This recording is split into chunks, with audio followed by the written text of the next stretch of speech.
Hello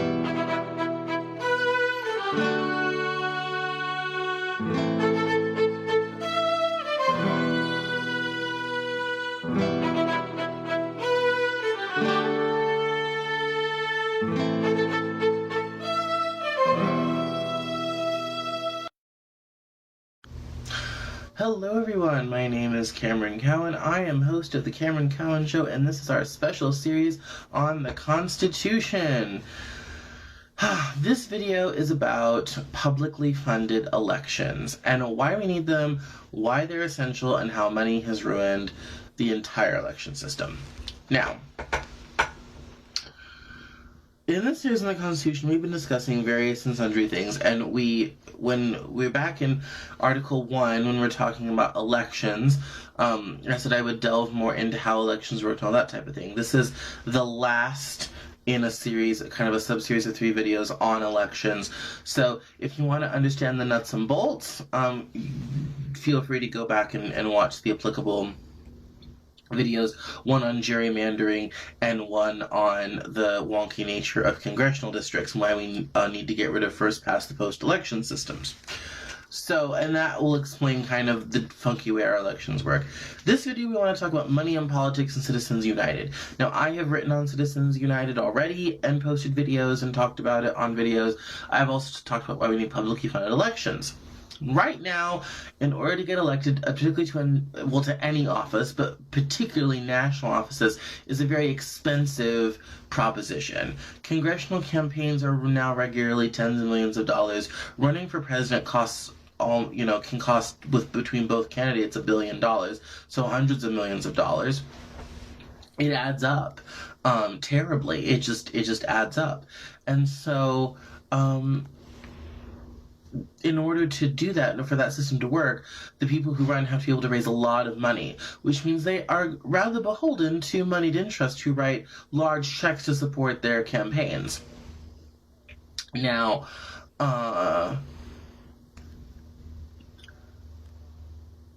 in the past, particularly local candidates and even congressional candidates, even president, those people were oftentimes self-financing or supported modestly by donors. However, thanks to the rising cost of elections, because media is very expensive, branding your name out there is very expensive, consultants are expensive, all this type of thing, now it takes so much money. The people who have a lot of money, the way our system works now, can literally buy themselves a congressman, because if you are a large donor and you give the most you can to their candidacy, which is $500, and then you set up a political action committee, that's what PAC stands for. When you hear the phrase super PAC, that stands for a very large, wealthy, super political action committee. You can set up a political action committee, and those dollars are unregulated. You can donate, you can run ads on behalf of, you can do as much as your heart desires from your political action committee. So, thanks to the way we've kind of muddled the way we fund elections, we basically made it to where the wealthy can buy off the election system. As I put in my notes, money has neutered our political system. And you need look no farther than our current election to notice that look at the Democratic debate that aired in January of 2016, you have 3 candidates there, and they both are dependent on raising massive amounts of money from large organizations, Wall Street donors, other people. On the Republican side, you have people like the Koch brothers, who set up a political action committee called Americans for Prosperity, who donates millions of dollars to races to make sure that when they go to Congress, they have friends. Bribes are illegal, but donating to someone's campaign is sanctioned by the Feingold McCain-Feingold election funding reform package that was passed in the early 2000s. So, when the Constitution was drafted in the 1780s, no one ever thought we would spend $1 billion on elections. It just was not, nobody thought that. That was the wealth of all the colonies. No one thought that everyone would spend that much money simply getting elected to an office that was supposed to be available to everyone.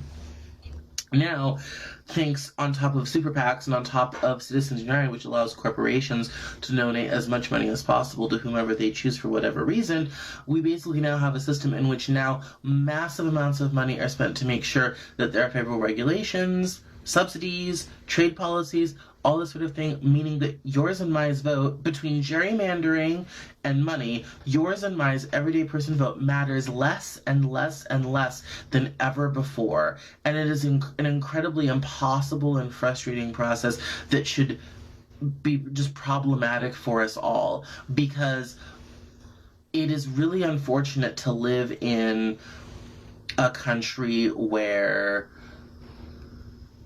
if you can't donate $100,000 to a campaign, all of a sudden your vote doesn't matter. And that's not what the Constitution was supposed to be about. The Constitution was supposed to be about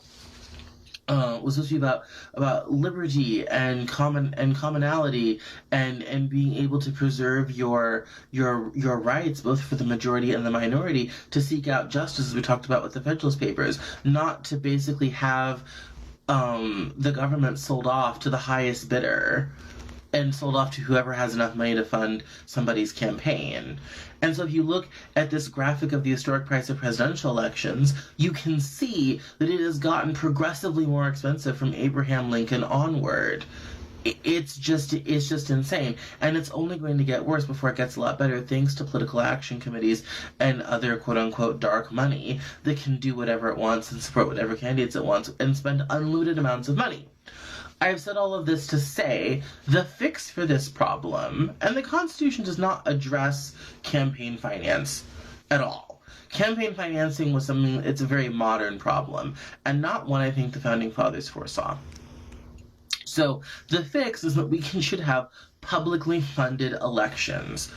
Parties should be able to raise money not to exceed $10 million.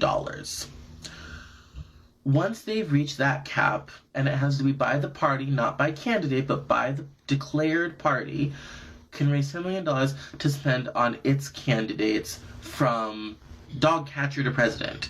Then the remainder of the amount needed is made up by the public, and I think the whole thing shouldn't be more than about $25 million. So people raise 10, the public gives out 15, that's it. So each party is basically given a war chest of $25 million, so an election does not cost more than $50 to campaign and do whatever else. Personal candidates are not allowed to spend money on their elections because we don't want just the wealthy to be able to do what they want. Personal candidates cannot spend any money. Only their declared party is allowed to spend money on their elections, and that includes caucuses, primaries, everything. It cannot cost more than that. And I think that will actually encourage more people to run. I think it will encourage people to actually get out and actually do things that cost less, and encourage people to be more involved and actually seek out where people are and have real conversations, to be more involved in the online environment, and to reduce attack TV ads and this sort of thing, so that we aren't spending all this time just spending money on politics. We're actually talking about politics. We're actually having a conversation. And those amount, I'm sure a lot of people would be like, what do you mean $25 million? It's not about the amount of money. It's that we restrict it and make sure that we're not spending $1 billion on an election that lasts for a year. Having a confined time and a confined number of dollars, I think, creates not only a chance for people to be more aware and people to not get more bored, but to reduce the amount of money spent. And that should be the whole point. So, sound off in the comments. Write me email at CameronCowan.net. Feel free to catch me on social media at Cameron Cowan on Twitter, Facebook.com/The Cameron Cowan Show, and CameronCowan.tumblr.com. And I hope you enjoy the rest of the series. We'll talk soon.